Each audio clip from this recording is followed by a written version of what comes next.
Les mots du docteur Catherine Dolto.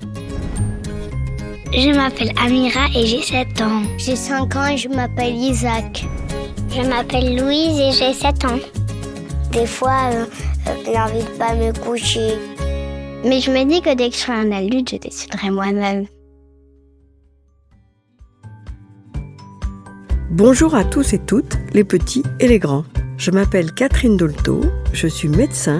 Mon métier, c'est d'aider les enfants et les grandes personnes qui ont quelque chose de difficile dans leur vie.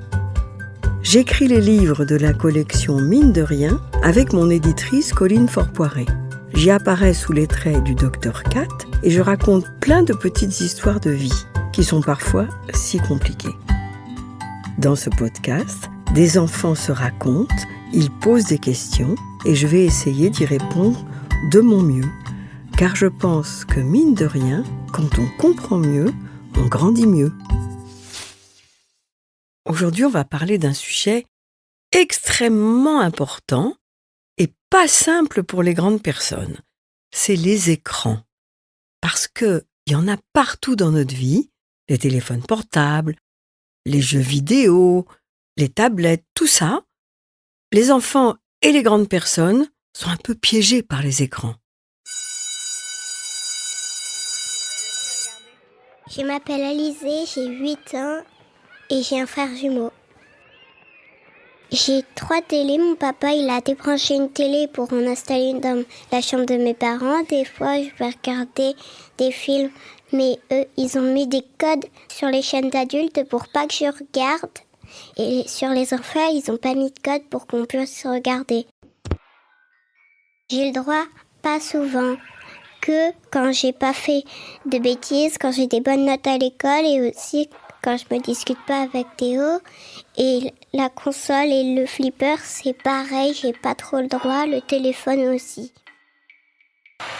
Eh bien, Alizée, moi je trouve que tu as de la chance parce que tu as des très bons parents. Parce qu'ils savent donner des limites. Aimer un enfant, c'est savoir lui donner les limites. Tout simplement parce que les grandes personnes, comme elles sont plus grandes, elles voient pas les mêmes choses que les petits. Et puis comme elles ont de l'expérience, elles savent des choses que les petits savent pas. Et tes parents, comme tous les bons parents, ils veulent te protéger. Te protéger d'une part de faire trop de temps d'écran et ils te limitent. Alors ils donnent leurs règles, chaque famille a les siennes, mais il y a des règles. Et c'est ça qui compte. Et puis l'autre chose, c'est qu'ils t'empêchent d'aller voir des choses qui te feraient pas du bien parce qu'elles sont pas faites pour ton âge. Alors, quelquefois, quand on est petit, on a du mal à accepter ça. On voudrait tout faire comme les grands, mais c'est pas possible. D'ailleurs, les grands peuvent pas non plus tout faire comme les petits. À chaque âge, il y a des choses qui sont bonnes pour nous, mauvaises pour nous, possibles ou pas possibles. Donc, tu as de la chance, tu as des parents qui te protègent et qui vont te permettre de devenir l'adulte qui va faire fleurir toutes les potentialités que tu portes en toi. Je m'appelle Odessa, j'ai 7 ans. Moi, j'ai regardé un jour un info alors que j'avais pas le droit et il y avait un bâtiment qui a explosé. Il y avait il y avait 2 enfants, on dirait ma sœur et moi. Ils sont fait hyper mal, même il y a celle qui ressemblait à ma sœur.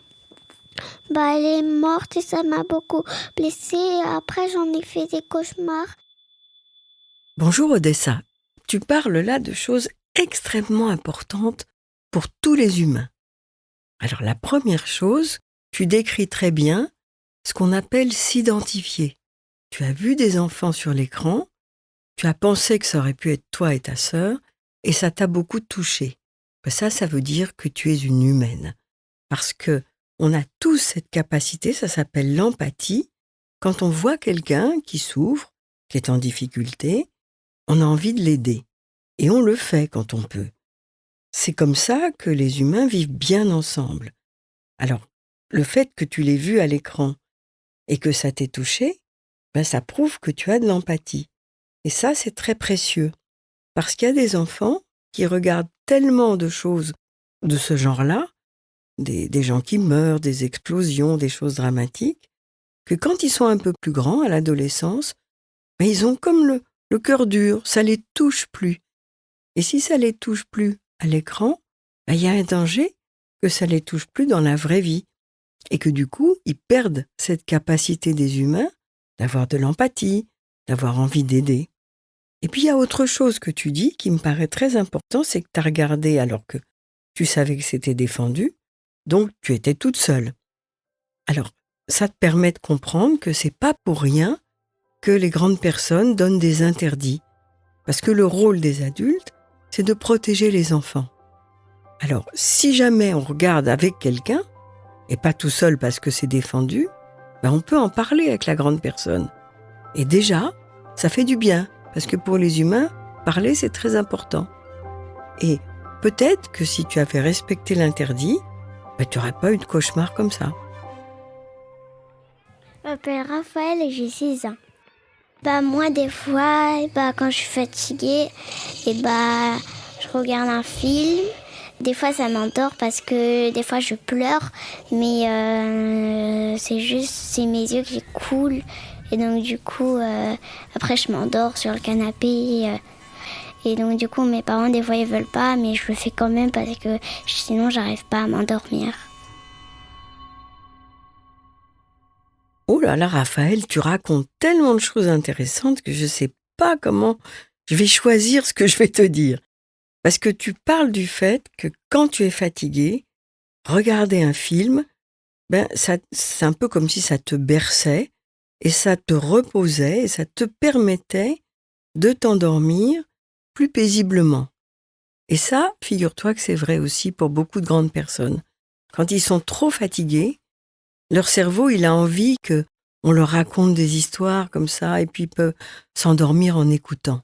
Beaucoup de gens font ça et c'est pour ça qu'il faut se méfier un peu des écrans parce que quelquefois, du coup, on leur donne trop de place dans notre vie et on s'endort pas forcément assez tôt.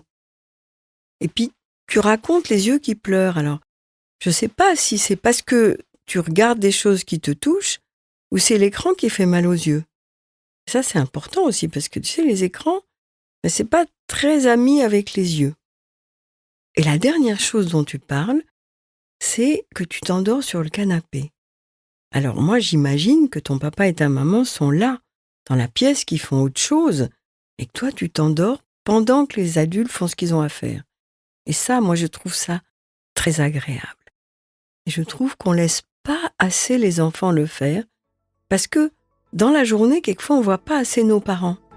Alors avec le droit de s'endormir sur le canapé, sans rien dire, comme une petite souris, on est à la fois dans son rythme pour dormir et quand même pas séparé des grandes personnes.